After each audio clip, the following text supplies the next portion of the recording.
All right, so today we are going to be taking a temperature, pulse rate, and your blood pressure.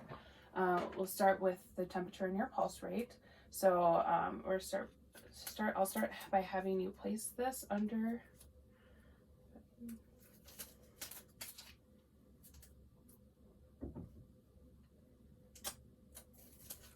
You place this under your tongue with your mouth closed, and I'll have you breathe through your nose, and then once it beeps you can take it out with your other hand. And then I'm just going to find your pulse here.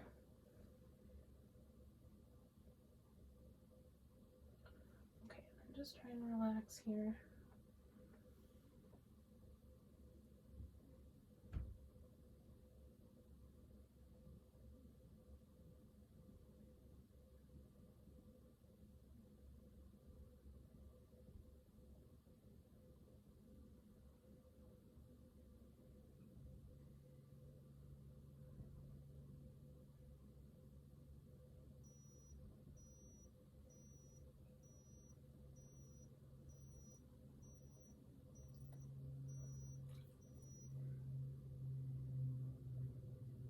Okay.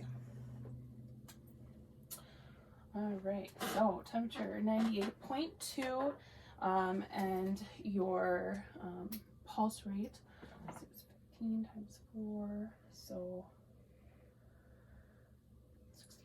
60. So that looks good.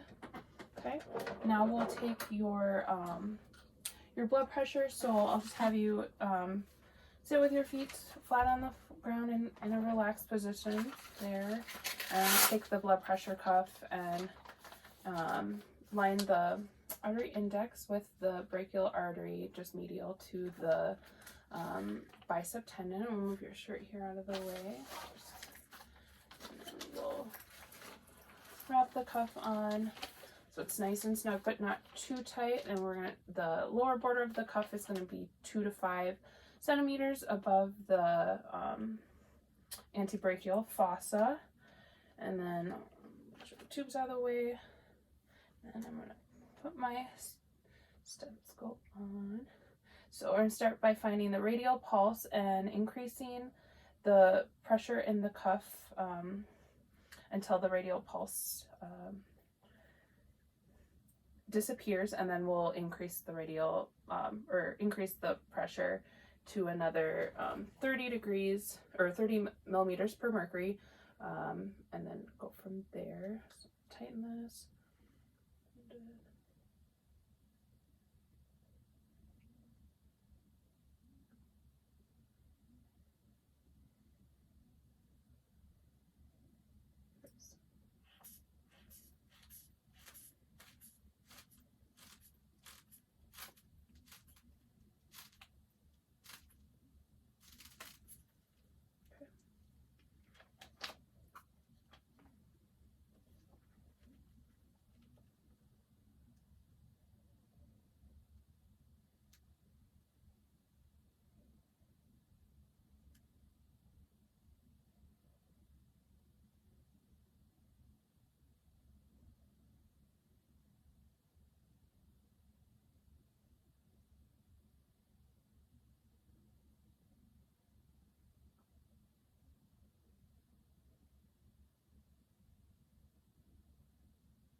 All right, so it was 122/78, and we took the systolic was when we first heard the sound after letting the air out at 2 to 3 mercuries per, or millimeters per mercury would be the systolic number, and then that sound once it disappears would be the diastolic number. So hers was 122/78, which is normal.